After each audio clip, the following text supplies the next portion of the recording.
What is going on, everybody? Hey, my microphone is working. It's not acting weird yet. It'll wait. It'll wait until like the middle of the video, then start acting weird, but that's okay.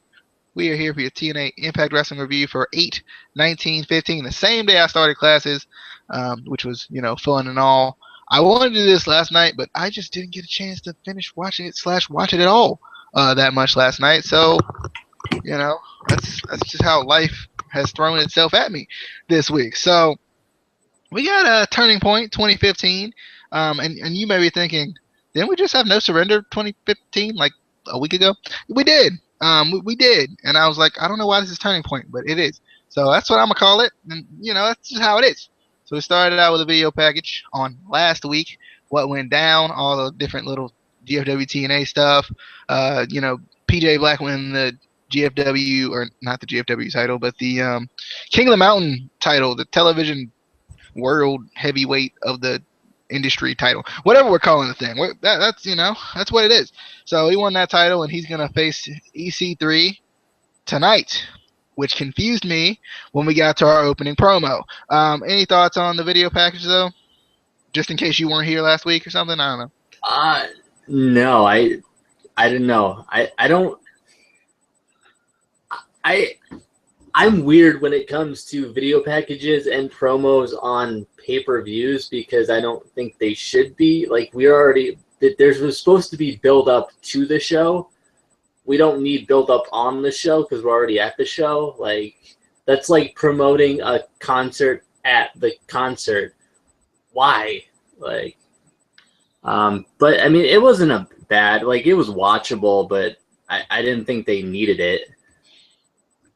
Alrighty, so next we got Jeff Jarrett cutting a promo. I just put Jeff Jarrett because I had no idea what he's doing. Yeah, and as far as the video package, I feel like the video package may have been needed because if you didn't know what was going on, I guess technically, whatever, all the technicalities and whatnot. But we got Jeff Jarrett. He's out there. He's gonna. The show. Why aren't you watching the show? You should be watching the show every week. I'm sorry. You should either be watching the show or watching this show so you know what happened on that show. It's just how it should be. Basically.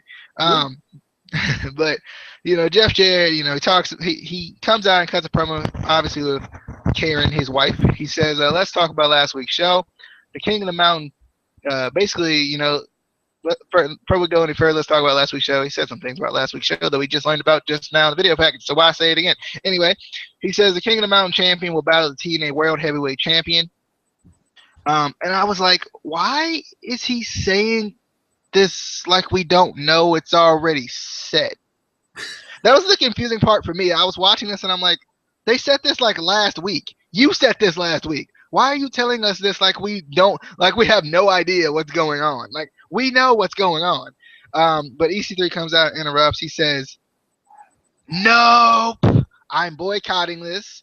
And Karen Jarrett is not happy with that because she's obviously a great businesswoman, I take it. She accuses EC3 of the attacks from the last couple of weeks. EC3 says, well, I'm glad we're having CSI Impact Wrestling here tonight. He says, I'm going to pack my bags and I'm going to leave. See you never, toots. And then Jeff Jarrett says, you know what? You got two choices tonight. One, you can show up for your world title match, or you can get stripped. And you know what? That's kind of disrespectful. Because EC3 is the champ, darn it. You can't talk to the champ this way. He is the shareholder of the company, holding it on his back, putting it on his back, though, and take it. Anyway, I'm sorry. He's the champ, so you can't talk to him. You ain't his boss, Jeff. You ain't his boss, man.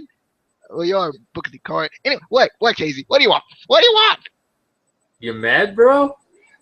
I'm just saying. All right. I'm just making sure you're okay. I'm just saying. You can't be talking to the champ like that. Like, you don't see Triple H talking to Rollins like that, so you can't talk to EC3 like that. You can't do it. That's all I gotta say. That's it. He's trying to accuse the man of stuff. All right, I'm done. I'm really done this time. Any thoughts? Any thoughts on the promo before I rant on Jeff Double J, J-E double F, as EC3 would say?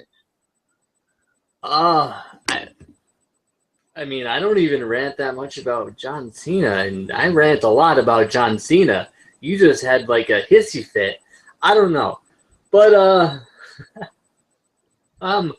it was an okay opening segment promo. Again, not necessarily needed. We already knew what was going on.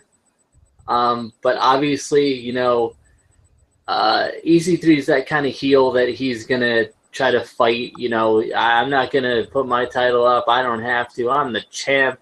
Darn it. Oh, sorry. IND runs the company, whatever, blah, blah, blah. I'm a Carter. The world needs us.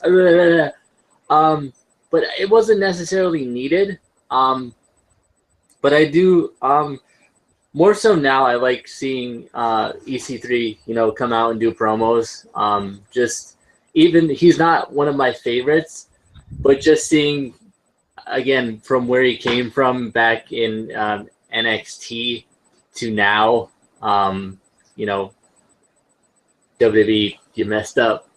But I kind of, you know, if they had done this last week, where he said, you know, I'm not gonna put my title up, it would have made more sense and it would have been more believable.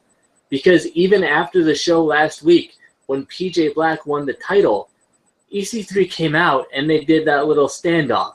So why would you do that if you're then gonna say, oh, I'm not gonna? It just didn't make sense to me. But it was, like I said, it was an okay opening segment, but. I agree. I don't know if it was necessarily needed, but you know, it was there. All right, so Mr. Galloway. With this echo, we got Drew Galloway coming to the arena. He talks about how he got attacked, how Bully Ray got attacked. He says he doesn't know what's going on around here, but he has a good idea of who attacked him. And tonight he's going to get his revenge. No rules, no disqualifications. So I thought it was pretty cool. Talking about Eli Drake, obviously. This would have been so much better if they would have put Eli Drake in the King of the Mountain match. Think about it. He could have been like, you know, he took my opportunity from me. You know, he almost won. All of that stuff. You could have like built this so much better. I don't know if built a word. You could have, you know, had this build a lot better than it did. And I feel like, you know, yes, we know Eli Drake's still a thing, but like if they would have had him in the King of the Mountain match, it would have been like, oh, okay, you know, so Eli Drake, maybe he was behind the attacks, you know.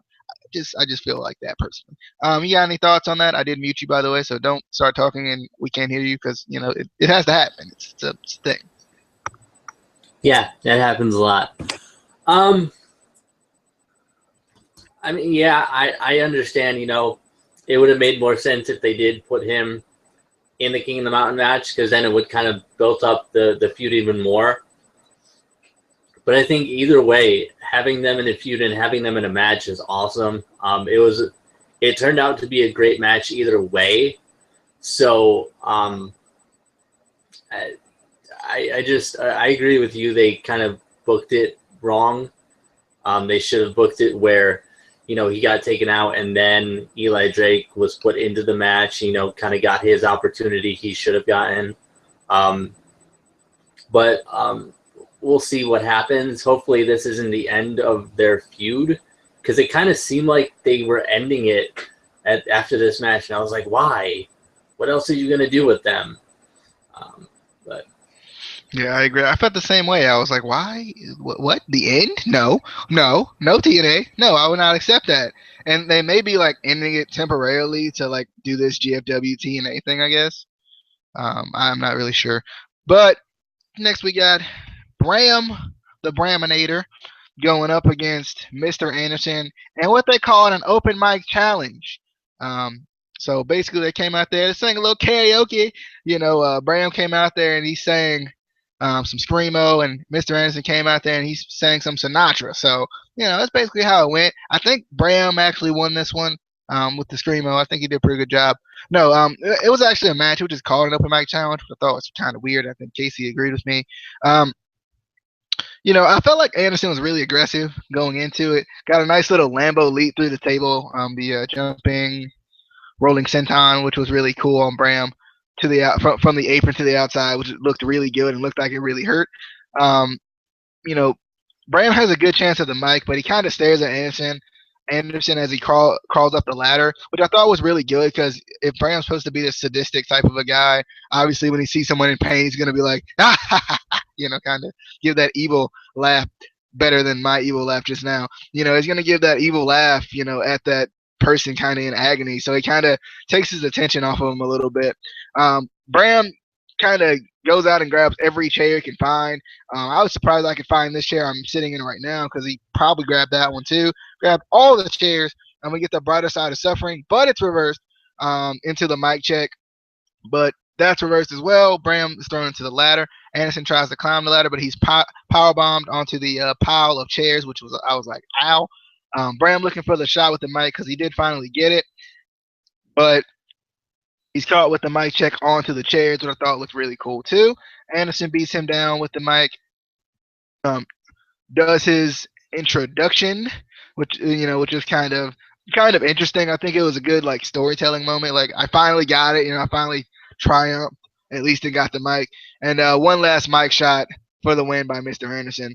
I think it was really cool of them to end it with the kind of that last mic shot, because if it was that kind of big symbolic symbol, I think having that last little mic shot, that last ending blow, to end the match was really cool. I kind of hope they continue to keep this going. I feel like they got a lot of other stuff they could do with this feud too, especially with maybe not with the microphone anymore, but more so just with the whole dynamic between the two. I thought this was a really good match. Any thoughts on Bram versus Mr. Anderson? Their karaoke singing contest they did out there, the open mic challenge. You didn't tell them the whole thing. They didn't just have one round of karaoke. They had multiple. Bram didn't just sing Screamo. He did a beautiful rendition of Sweet Caroline. Oh, I cried. But anyway, I really like this match, especially for an opening match. I thought it was awesome. It was really intense right from the beginning. You really felt like these guys just despise each other and they just wanted to destroy each other. The Lambo leap off the apron through the table was awesome by Anderson. I do understand the whole kind of storyline and everything with the mic and whatever. But this match, I don't think didn't need a stupid open mic gimmick. It could have just been an old-fashioned hardcore match, which basically was what it was, and I would have been just as happy. But anyway, Bram powerbombing Anderson off the ladder through onto the pile of chairs was, ugh. Oh, that it hurts me now just thinking about it. And then Anderson catching Bram in the mic check onto the chairs. It was just an awesome match, and I really hope that they continue this feud because these two work. I feel like they work so well together. I think Anderson's the guy who can work well with anybody, but I feel like just the dynamic between the two, it really works. And they can just have these intense matches for old school kind of wrestling fans like us who missed that like Attitude Era type where wrestling where we had these intense hardcore matches. It's not a match, it's a fight. So it kind of it gives us that, and I think these guys do it really well. And I'm not really sure what else they would do with them at this point. If they did end this feud, I don't know what they would really do with Bram or Mr. Anderson. So I hope they continue this feud because I feel like they could do a lot more with it. Alrighty. Let's see what's next on this here card. We got Bobby Roode still unhappy about his status with TNA. What am I doing tonight? And Jeff Jarrett, doesn't really have time. He's got a lot on his plate tonight, so he says he's got to go talk to Dixie. Got to go figure things out.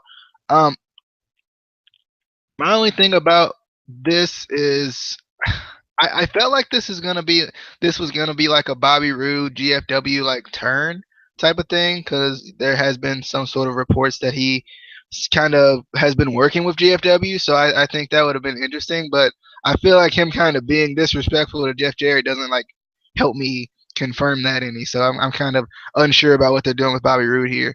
Then we get EC3 backstage. I think this was actually in, you know, I can't remember if this was in the office or not. I'm pretty sure it was, but he talks to Dixie Carter. Says Aunt D basically do the right thing for TNA. You got any thoughts on Roode or EC3 being backstage and their situations going on and whatnot?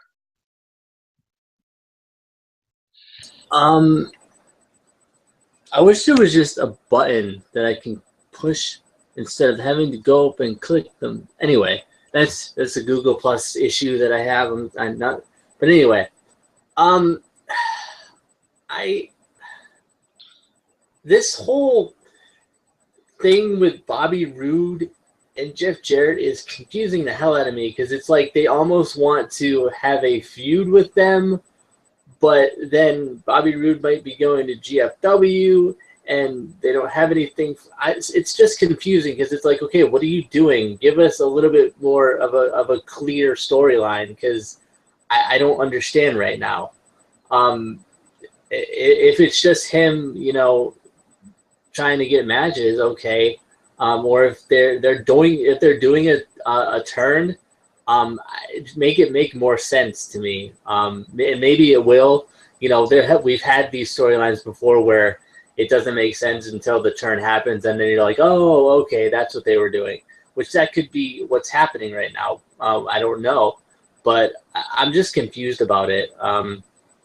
And as for EC3 trying to get Aunt D to kind of change her mind and do the right thing,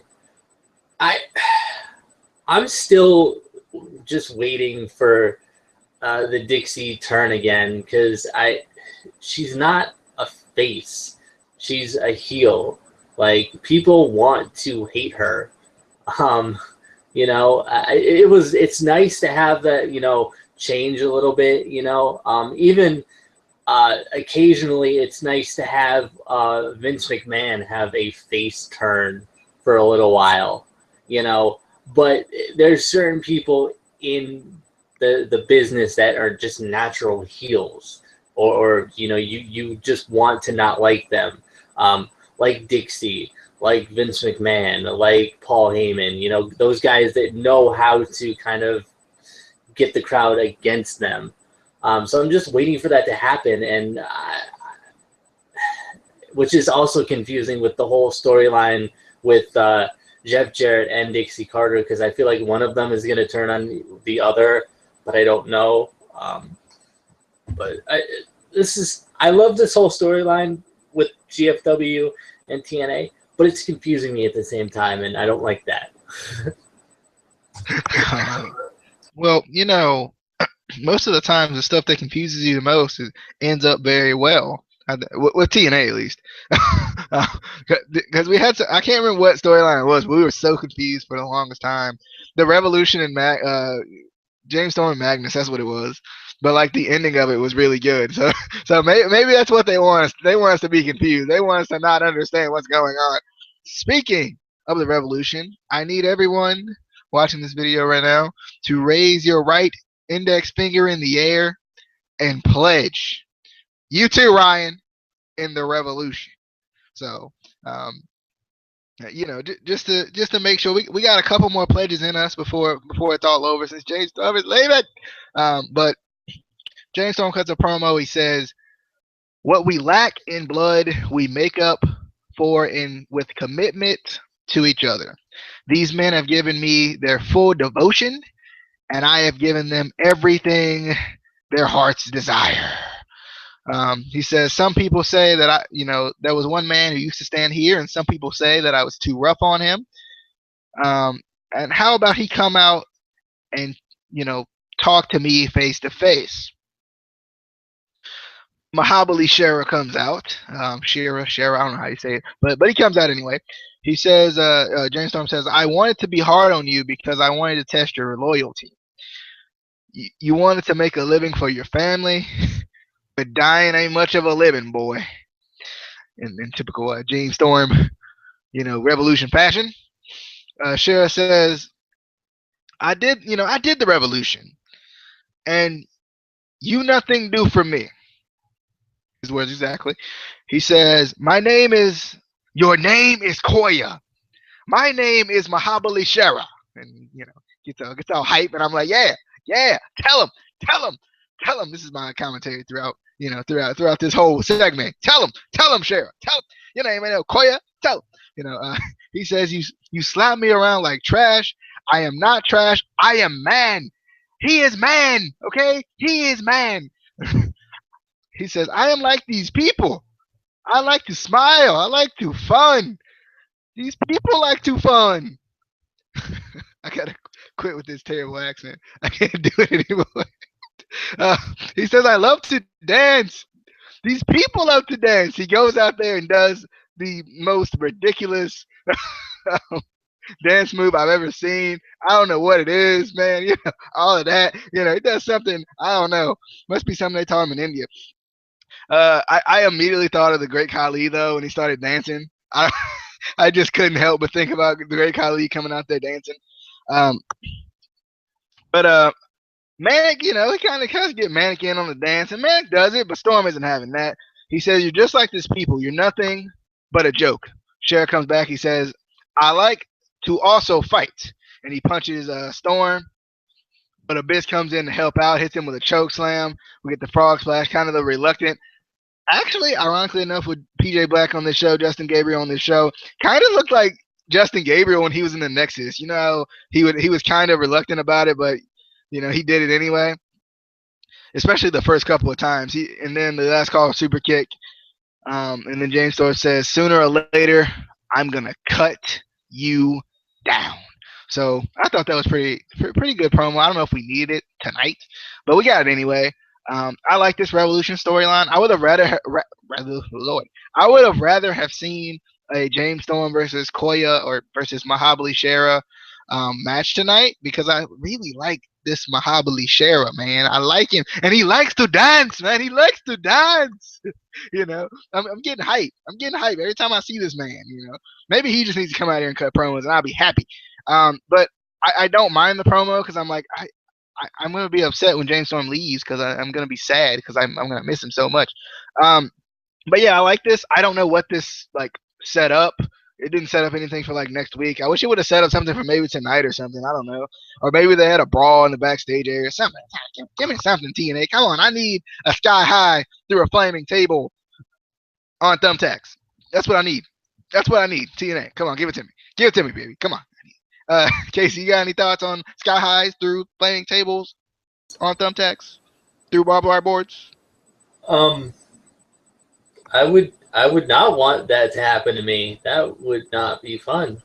But anyway, I don't understand why James Storm has to be so mean to Jinder Mahal. He's just a nice guy. Listen, I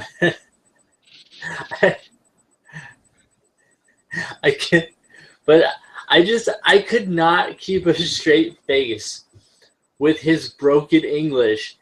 And then when he said, these people like to fun, these people like to dance, I lost it.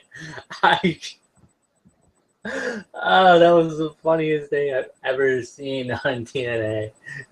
These people like to dance. I was like, yes. And then that stupid, I don't even know what that was, but with the fingers, I don't know. I can't. I don't know. I'm done. He is, man. He is Mahabali Shera. Every time I go over a Mahabali Shera promo, I've got to do the accent. As bad as it may be, as cringeworthy as it probably is, I'm gonna do it. I don't care. But next we get a PJ Black interview. He says, Week 1, King of the Mountain champion. Week 2, TNA World champion. He says, you should always. He said a lot of things. Then he said you should always bet on Black, which I thought was pretty cool. EY steps up. He is not happy, man. He says, I am done with people taking from me. Look into my eyes, Mr. Black. I love it when he says that. He says, you think you can keep taking from me? I can't read my notes because it won't slow over. You think you can stop me from taking? I'm gonna take. I love this EY, man. I love it in my bones, in my mind, in my heart. Love it everywhere. So great. Shut up. I love it so much. Don't hate. Don't hate on my Indian accent and my EY loving abilities. Any thoughts on PJ Black getting his interview as the King of the Mountain champion? One thing though, it was nice to see a freaking belt on that man. I'm not gonna lie. It was nice to see a championship belt on that man. I'm not gonna lie. Not talking about EY. I'm talking about PJ. PJ of the Blacks. First of all, I would feel more comfortable if you never said loving of the EY or loving on EY. Anything like that is weird. It's weird. No, but he PJ Black, he looks good with title gold on him. It would be better if it was, a world heavyweight title of some sort, maybe like a TNA or if he ever got the chance, which WWE never gave him. Anyway, but I was excited for the match tonight. I was pretty sure how it was gonna go, which made me upset. But I knew they were gonna kind of put on a good match, and again, it was gonna kind of be that NXT match that we never got. That it would have been really cool, which we get tonight. But I wish they had gotten a little bit more time for the match. Alrighty, so next we got Marty Bell and Jade versus Gail Kim. And not the 4 sides of steel, not the 5 sides of steel, but the 6 world. No, I mean 6 sides of steel. Six of them. 6 of them. 6 sides of steel. I was excited. The Dollhouse entrance looks really kind of weird without Tay and Terrell in the middle doing her little whatever she does, her little Nitro Girls dance she does going down the ramp. It just looked different. Like, I don't know if it was weird. It was weird because she wasn't there, and I'm like, where's she at? Ted, where you at? I was wondering. The Dollhouse does try to use the numbers game in this match, but Kim, she's just too good for that. She takes advantage anyway. We get a nice little comeback with the tag team ability of the Dollhouse. Marty and Jay trying to get out of this cage because they don't want none of Kim. They don't want this. But Kim hits a Hurricane Rana on Jade, which somehow knocks off Marty too. Gail Kim hits a nice cross body off of the cage. We get a nice bulldog head scissors combo by Gail Kim, taking out all opposition. Kim, has a chance to escape, but she comes back for more. We get a little Dollhouse miscommunication and eat the feet for the win by Gail Kim. I definitely like this match. I love stipulational type of matches with the women of wrestling, just because we don't see it a ton in wrestling, I guess. But yeah, I thought this was a good match. Gail Kim looked good as always. Still looking for more from Jade and Marty Bell. I thought they did good, but I want to see more of them. Any thoughts on the 6 sides of steel? Well, I counted 7. Don't question my logic. I counted 7. Well, technically, I counted 12 because there's 2 sides to each chain link fence. And there's 6 sides. So technically, There's but 12 but sides of steel. but technically, if you counted 7 sides of steel, then it There's would be 14. 14 sides of steel. It doesn't have to make sense. I like this match. The only thing that was not something that I didn't like about the match, but I don't know if it's just them or how they're booked, but Marty and Jade in the ring look a little bit kind of uncoordinated and awkward. Again, I don't know if that's how they're booked or if that's how they actually are, because I really haven't seen. I had heard about them before TNA, but I hadn't really seen much of them, so I don't really know if that's just them or if that's how they're booked. But they just look a little. It's nothing bad, but they just look a little bit awkward to me, and that just could be because they don't get much really. If you think about it, they don't get really that many matches, but. Gail Kim wins. I kind of saw that coming. I think we all kind of saw that coming. I feel like they're eventually gonna break up the dollhouse, which I don't want to happen because I kind of like it, and I don't know what else they would do with Marty and Jade. I feel like without the dollhouse, they don't really have anything for them right now. Although they could put them into the knockouts division just normally and help kind of build that up again, because it's good right now, but it is lacking a little bit. But it was a good match. Stuff that happened later was a little bit weird, but we'll get to that when that happens. Alrighty, so after this match, we go into the office of Jarrett and Dixie, or Dixie's office, and Jarrett just happened to be there. Or Jarrett's office, and Dixie just, I don't know whose office it is. It's just a random room that they send us to when Jarrett and Dixie are talking. Jeff Jarrett talks about he's trying to make history. EC3 comes in. Dixie says, that they've made a decision. You're going to defend your title tonight, or you will be stripped. And then we get Gail Kim looking for Tay and Terrell. For some odd reason, Velvet Sky shows up and trying to get a little retribution on Tay and Terrell in the dollhouse, I guess. It would have made more sense for Awesome Kong to show up, I feel like, personally, just because she's kind of been involved since the beginning. And then they take Tay and Terrell's arm and they squish it between a chair, it seems like. Well, they kicked the cameraman out, so we don't know what happened. They could have, just hung her arm up there and, gave her some good high fives or something. You never know. But because we won't know because the camera won't there. So, Casey, you got any thoughts on, weirdness going on with Kim and Taryn Terrell or Jarrett and Dixie in somebody's office? My office, maybe? I could see them just handcuffing her arm up there. You are going to high five us now. Nothing really about Jarrett and Dixie. Whatever. This is what I was confused about. What the hell does Velvet Sky have to do with this at all? I mean, sort of, because the dollhouse was kind of attacking all of the knockouts division. But what does she specifically have to do with Gail Kim? We haven't even seen them in a storyline together recently, if ever. It was just weird, and I was kind of confused.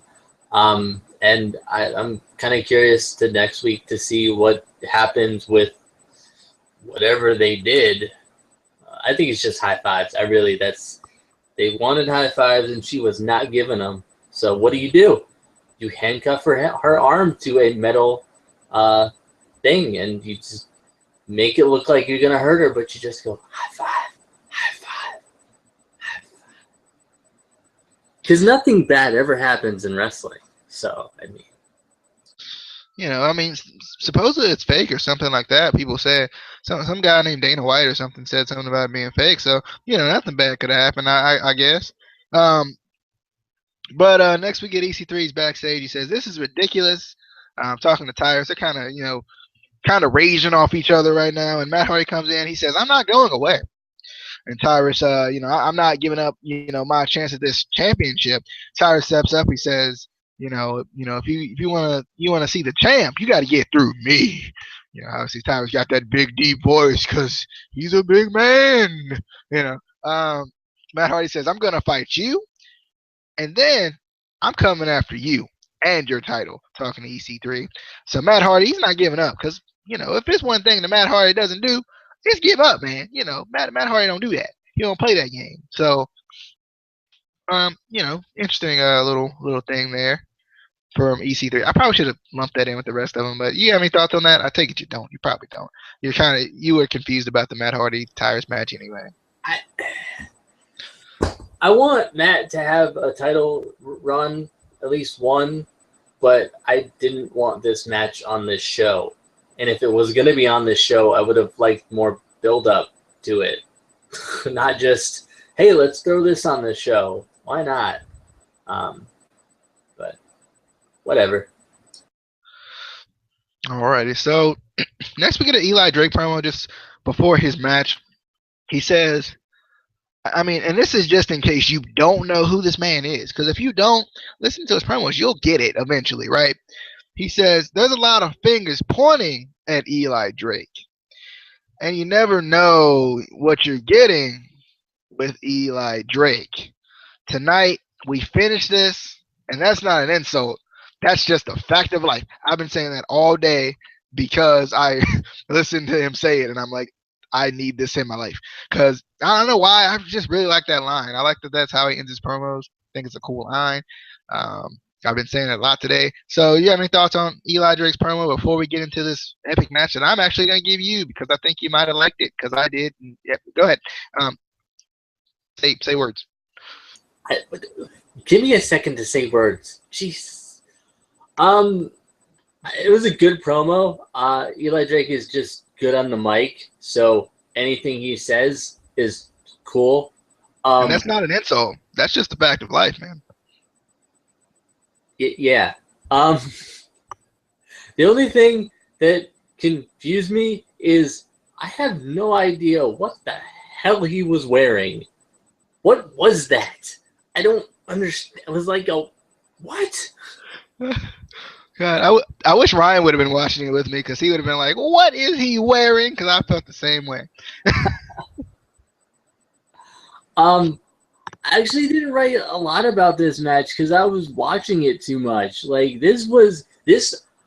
I don't know. I don't know which one was better, this match or the opening match, but they were both awesome, and I need more. I need more. The only thing, like I was saying before we went on, to DJ, the only thing I didn't like to this point is where were the Global Force guys, but it kind of makes sense that if you think about it, we didn't know that Jarrett was still gonna kind of be in control of the show, but I still kind of was missing them, and I was like, I want to see more Global Force. I see TNA every week. I want to see more Global Force. But yeah, Eli Drake and Drew Galloway, they need to keep this feud going. This is another one that it seemed like it was ended after this match, and I was like, no, don't do that. That's a horrible idea. But yeah, I was really, really excited. I don't necessarily like that Drew won. I wanted to see Eli win and kind of build the feud more, but I don't know. I just really hope they don't end this feud. Alrighty. I definitely agree. This was a really good match. I just love Eli Drake and Drew Galloway. Have they worked together in a past life? Because I don't know. They look really good together. I really like it. It's really aggressive, which I like. Galloway is just really good at being aggressive. I love how Drew Galloway still uses the fans. I think that's just a really cool, kind of a throwback type of a thing. The DDT on the chair looked really nice by Eli. Let's see. baseball sliding to the table. All this stuff was just really good. The little like Samoan drop thing that Drew Galloway won with, I'm not sure. It wasn't like a Samoan drop. It was more like a Celtic cross type of a thing, off of the top rope through the table to win the match. To win the match was really good. Um, I just like this match. I like these two guys, kind of working together. I hope that they don't end it now, or maybe like I guess with this Global Force GFW thing, they kind of have to end stuff abruptly, maybe more abruptly than they want to. So I take it that they're gonna maybe continue it afterwards. I'm not really sure what the plan is, but I want to see more from these guys. I would love to see a pay-per-view match from these guys. I think it would be really good. But next we get the Terry and Terrell being met by Velvet. It wasn't all at the same time, but we already talked about it, so I'm not going to repeat it again. EY then comes out and cuts a promo. He says Jeff Jarrett doesn't know what he's doing. I should be in the main event tonight. Everyone knows that the World Heavyweight Championship goes through EY. Kurt Angle isn't here because of me, and that makes me the greatest wrestler in the world. I'm going to continue to take. I'm going to take until there's nothing left. I don't care. I think he's about to say I don't care who's going to stop me or whatnot. Chris Melendez's music hits. Got a nice little sword shirt, which I like. He comes out. Melendez says, "You have beaten me time after time, but I don't give up." Sorry, had to do it. Never give up. Had to do it. I will not accept. Says I will not accept defeat.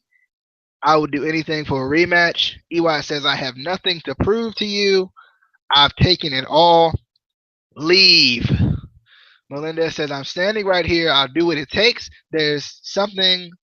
And then EY's like, let me think. And he looks down at the leg and says, "There is something that you have that I do want, actually." He says, "Something that I can put on my mantle because I'm the big game hunter of TNA." He says, "I want your leg." Melendez looks as confused as possible. Great little face sell, I guess you could say, by Melendez. He says, "I accept because I know I can beat you." And then EY attacks from behind, but Melendez does come back, kind of leaving EY scurrying a little bit, which was really cool. I definitely like, this interaction.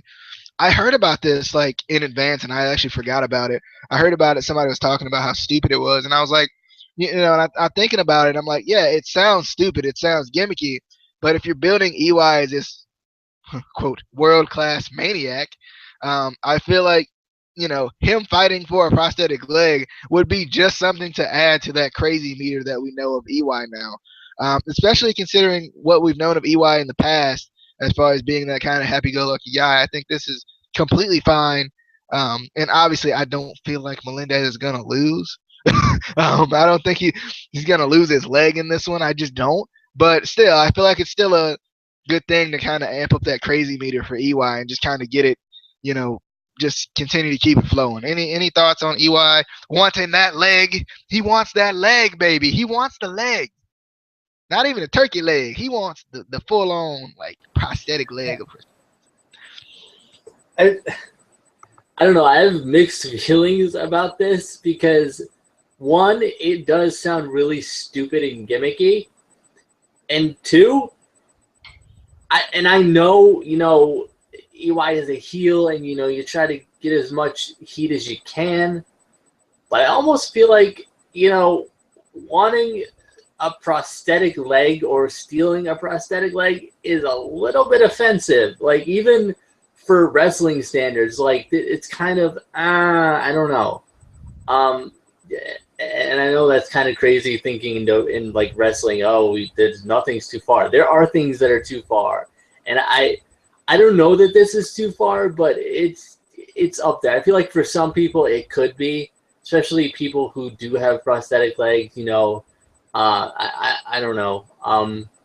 But I just think it's kind of more so just stupid, and I don't know. I feel like they're using the fact that he, his handicap, and I don't even want to say that, but they're using that too much. It's kind of like when Zach Gowen was in WWE, they used his handicap, or whatever you want to call it, too much. That's all his storylines were based around. And I feel like, he's gone, specifically talking about Zach Gowen, he's gone to other promotions and has done really well, and I think he's still wrestling today. And I feel like Melendez could be a really good wrestler without having to focus on, he's an amputee, he has a prosthetic leg. I don't care that he has a prosthetic leg. I mean, the Dudleys saw enough in him that they trained him, so you don't need that gimmickiness. But I mean, if you're building up EY as this kind of crazy heel, I guess you could use it, but I don't really like it personally. I would have rather seen something else, just in general, like, I don't know, just something that doesn't revolve around a prosthetic leg, because it's just dumb. Like, what is he going to do if he finally wins it, or what is he going to do when he loses? I feel like there's nothing else they can do after that. Alrighty, I do think definitely it's definitely like extreme. I think it definitely pushes boundaries and crosses some lines, I would say. Next we got Tyrus versus Matt Hardy. So this this match was interesting, and I thought it was actually pretty good. I'm completely fine with Tyrus being in matches if it's gonna cause less interference in World Heavyweight Championship matches. Like, I feel like that's why they put him in matches, so he can't go out for the World Heavyweight Championship match. And I thought this was a good way to kind of keep him out of that. I thought this match was it was pretty good though. Matt Hardy ends up winning with a pair of Twist of Fates, which was pretty cool. I definitely I like this match. I thought it was pretty good. You got any thoughts on Matt Hardy versus Big T, Psycho T, Sweet T? I don't know what we're calling him, man. Whatever we call him. The Unicorn of Swole, maybe? No, we're never calling him that. Ever.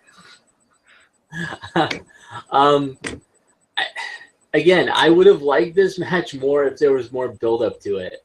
I agree with you. I have no problem with Tyrus being in matches if it's going to keep him out of, keep getting into all of the World Heavyweight title matches and, interfering. And I don't have a problem with Matt Hardy being in matches. I want to see more of Matt in matches, but I felt like this match, first of all, was just thrown together. Secondly, it seemed too short to even entertain me or make me even care about it. It was just way too short. They didn't give him enough time, and that's what happens when you when it seems like you just throw a match onto a show. Which I don't know if this was. I imagine this one was pre-recorded too, because most of them are. So if it's pre-recorded, why do you need to throw another match in? It's just confusing. But I would have liked to have them, if they were going to have this match, give them more time to make us actually care about the outcome. Alrighty, so next we got the main event of the evening. We got EC3 versus PJ Black for the TNA World Heavyweight Championship. If you want to, you can take this one if you'd like. I definitely was a big time fan of this match though. And I really felt like it showed that WWE really missed something in PJ Black, because he looked really good in this match. I really was impressed by both of the guys, and definitely PJ Black, because I haven't seen much of him in a serious manner. But Casey, feel free if you'd like. It's my turn. Is it my turn? It might be. Okay. Perhaps. I'm taking it. I don't care. I don't care if it's my turn. It's my turn now because I take it. Anyway. I love this match.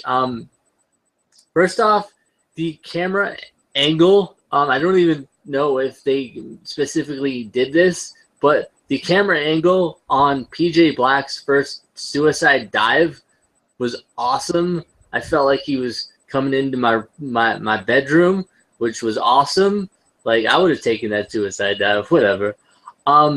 You know, it was just a great match, and I loved that just the fact that PJ Black finally got a big match on a big show, kind of more of a mainstream show. You know, it's unfortunate that he didn't get what he deserved in WWE, because you know this shows that he can, you know, have those big matches and he can perform and he can, you know, hold a pretty big title. You know, the King of the Mountain title, they're kind of you know, booking as a big title. You know, it's an interpromotional title, so apparently it can go to different you know, companies. I haven't seen it go anywhere yet. So we'll see if that actually happens. But the one thing that kind of confused me, and it happened a lot in this match, is TNA, especially the commentary team, have been making this whole TNA and GFW storyline so confusing, because you know they say it's just an interpromotional show or thing. It's not TNA versus GFW, but then Josh Matthews acts like, you know, it's an invasion or a war, and I'm like, okay, are we going for an invasion storyline? Are we going for a GFW versus TNA storyline, or is this just interpromotional? Either way, I'm fine with it, but give me more of a solid thing. And again, that could happen. There could be that turn, which I'm expecting, but EC3 did retain, which I expected. I didn't expect PJ Black to at least not win, you know, the first time. I'm sure they will, if they're doing sort of a GFW versus TNA type of thing. I'm sure somebody will win the title from GFW at least once and kind of have that, you know, what are they going to do now? Are they going to take the TNA World title back to GFW? Are they going to steal the title? What are they going to do? Which is going to be exciting if they do that. But it just got me pumped and ready for more kind of GFW. Hopefully we'll see more guys from GFW, not just all the same that we saw last week, next week on Impact. But it was just a really good match, and I hope, you know, they do give PJ Black more big matches like this, because he showed in this match that he can have a big main event match and really show what he can do. I felt like parts of this match he looked better than EC3, to be honest. Yes. EC3 cheated, and there was tights, and the light was in PJ Black's eyes. He couldn't see. You know, he put weights in his boots so he couldn't kick out, and that's what happened. That's my story, and I'm sticking to it. I'm done. Come on, man. This is what you've been waiting on for your entire. I can't even speak right now. This is what you've been waiting on for this entire EC3 run. You wanted EC3 to win clean against a viable opponent that's not Noah Burnham, and you wanted it to happen, and it happens, and you say he cheated. Come on, he's the champ, darn it. He's the champ. He's the champ, man. Come on. He's the champ still the champ of the world. If this is Christopher Daniels and Kazarian. But yeah, I thought this match was good. I liked it. I thought it was really good, actually. I really liked it. Yeah, the suicide dive camera angle was really good. Every time I see a suicide dive, I go, suicide dive! I get really high pitched and excited for it. So, you know, I love kick. Yeah, that's probably where I got it from. But yeah, I really thought this match was really good, and the sell on the 1%er was superb. I was like, that looked beautiful. Thank you, PJ Black. I wish more people would sell like that, because he kind of like sold it on top of his head and then fell down. I thought that was really good. I liked it. I was like, yes, the 1%er has never really looked that good. So I want to see more from this GFW TNA thing. I want to see more of the champ. Darn it. I want to see more of the champ, of course. I need to get me a replica belt because it's kind of not the same. It doesn't have as much luster without a belt. But but I definitely want to see more of this. We got a busy weekend ahead of us with obviously we got Ring of Honor NXT coming up here in a little bit. Probably most likely tonight. Should be tonight. We got Takeover tomorrow. Saturday night. I think it comes on at 8 now, not at 9. So if you don't know, 8 p.m. Eastern. So that's pretty cool. And then we got Sunday SummerSlam, which should be great. I'm hoping. So we got a lot of good things coming. So hope you guys enjoyed. Follow the Twitters, please. Follow them down below, or well, down below my head, I guess you could say. The podcast especially. Make sure you subscribe if you haven't already, because you need to. It's a good thing. It's a good thing because we should be filling up your sub boxes with 18 million videos over the next couple of 3 days. So hope you enjoyed. I will see you guys on the flippity dippity, as Casey said last night. Guess that's a thing now. But I will see you guys later.